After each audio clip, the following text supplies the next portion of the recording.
አሜን አሜን። ለይለቱል ቀድር መቼ እንደሆነ ለምንድነው ማወቅ ያልቻልነው? ለምንድነው ያልተነገረን? ለይለቱል ቀድር በዚህ ቀን ነው ተብሎ ያልተነገረብን ሂክማው ጥበቡ ከበስተጀርባው ያለው ሚስጥር ምንድነው የሚለውን ዛሬ እነግራችኋለሁ። ቪዲዮውን በደንብ ሼር፣ ኮፒ ሊንክና ሪፖስት ያደረጋችሁ ለሙስሊም እህት ወንድሞቻችሁ አስታውሷቸው። እንደሚታወቀው በዚህ በታላቁ የረመዳን ወር ውስጥ አንዲት ሌሊት አለች። በዛች ሌሊት የሚሰራ ኸይር ስራ፣ የሚሰራ መልካም ስራ፣ የሚሰራ ዒባዳ በሌላው ጊዜ ከሚሰራው 1000 ወር ያክል ከሚሰራው ስራ በዚህ ሌሊት የሚሰራው ስራ የተሻለ ወይም የበለጠ ነው። ለዚህም አላህ በቁርአን ለይለቱል ቀድሪ ኸይሩ ሚን አልፊ ሸህር፣ ይህች ሌሊት ለይለቱል ቀድር የምትባለው ሌሊት ከ1000 ወር የተሻለችና የበለጠች ነች ይለናል አላህ በቁርአን። እና እቺ እንቁ የሆነች ሌሊት ለምንድነው ከኛ የተደበቀችው? ሚስጥሩ ምክንያት ወይም ሂክማው ምንድነው የሚለውን ስናይ ለኛው ታስቦ ለኛው ሲባል የተደረገ ነገር ነው። አንድ ሙስሊም ወሩን ሙሉ ኢጅቲሃድ አድርጎ ጥሮ ነቅቶ ይህንን ረመዳንን እንዲጠቀምበት ይፈልጋል። እቺ ሌሊት ተደብቃ እቺ ሌሊት ለማግኘት ብሎ ሁሉንም 30ንም የረመዳን ቀናቶች በኸይር በዒባዳ በጥሩ በመልካም ነገር እንዲያሳልፍ ስለሚፈለግ ነው ሌሊቱን ቂያም እንዲያደርግ ማለት ነው። የሚታወቀው ለይለቱል ቀድር ከሌላው በላይ በጣም አሽሩል አዋኺር ላይ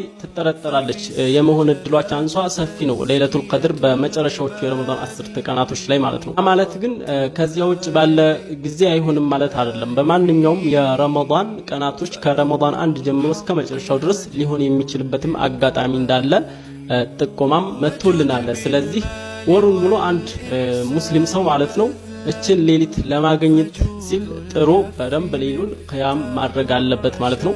አላህ ሁላችንም እችን ታላቅ ሌሊት ይወፍቀን፣ በዚህ ሌሊት ያክብረን። አሜን አሜን። ረመዳንን አግኝቶ ያልተጠቀመበት ያልተማረበት ሰው እንደተረገመ በጅብሪል አማካኝነት በነቢያችን አሚንታ እንደተደመደመ ስንቶቻችሁ ታውቃላችሁ? ሰለላሁ ዐለይሂ ወሰለም።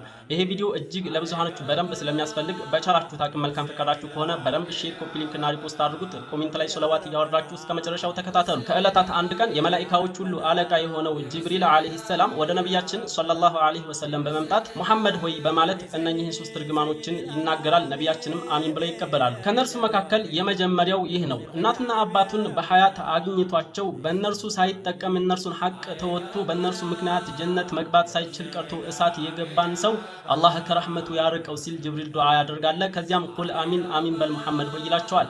ነቢያችንም አሚን ይላሉ። ሌላውና ሁለተኛው አሁን ያለንበትን ታላቁን የረመዳንን ወር አግኝቶት ሳይጠቀምበት በዚህ ወር ወንጀሉን ሳያስምር ሙቶ ጀሃነም የገባን ሰው አላህ ከረህመቱ ያርቀው ሲል አሁንም ጅብሪል ይራገማል። ከዚያም ነቢያችንን ቁል አሚን አሚን በል ሙሐመድ ሆይ ይላቸዋል። አሚን ብለው ይቀበላሉ። ሱብሃንአላህ። ረመዳንን የሚያክል በህይወት ዘመናችንን የሚገጥመንን ትልቅ ዕጣ፣ ትልቅ እድል፣ ትልቅን አጋጣሚ አግኝተን ወንጀላችንን ማስማር ካልቻልን ካልተጠቀምንበት ዋለኔ ዋለ ነፍስ ያስብላል። ሌላኛውና ሶስተኛው ደግሞ እርሱ ዘንድ ያንተ ስም እየተወሳ ሶላዋት ሳይወርድ ሙቶ ጀሃነም እሳት የገባን ሰው አላህ ከረህመቱ ያርቀው ሲል አሁንም ጅብሪል ይራገማል። ከዚያም ቁል አሚን አሚን በል ይላቸዋል። ነቢያችንንም ሰለላሁ ዐለይሂ ወሰለም ሶላ ዐለ ረሱል ሶላዋት እያወረዳችሁ ነቢያችንም ታዲያ ሰለላሁ ዐለይሂ ወሰለም አሚን ብለው ይቀበላሉ። መልካም ፈቃዳችሁ ከሆነ ደግሞ ይህን ቪዲዮ በደንብ ሼር ማድረግን አትርሱ። ኢንሻአላህ የረመዳን ምርጥ የመጨረሻ 10 ቀናቶችን በታላቁ ሀገር መካና መዲና ማሳለፍ የምትፈልጉ ዑምራ ማድረግ የምትፈልጉ ዚያራ ማድረግ የምትፈልጉ ውስን ቀናቶች አሉ። ፈጥናችሁ ለመመዝገብ ሞክሩ። በ0910 10 41 41 እየደወላችሁ ወይም ቴሌግራም ዋትስአፕ ላይ ልታገኙ ልታናግሩን ትችላላችሁ። ኢንሻአላህ አላህ ሁላችንም ይወፍቀን፣ ረመዳኑን የምንጠቀምበት ያድርገን። አሰላሙ አለይኩም ወራህመቱላሂ ወበረካቱ። ዙመር ኢስላሚክ ሚዲያ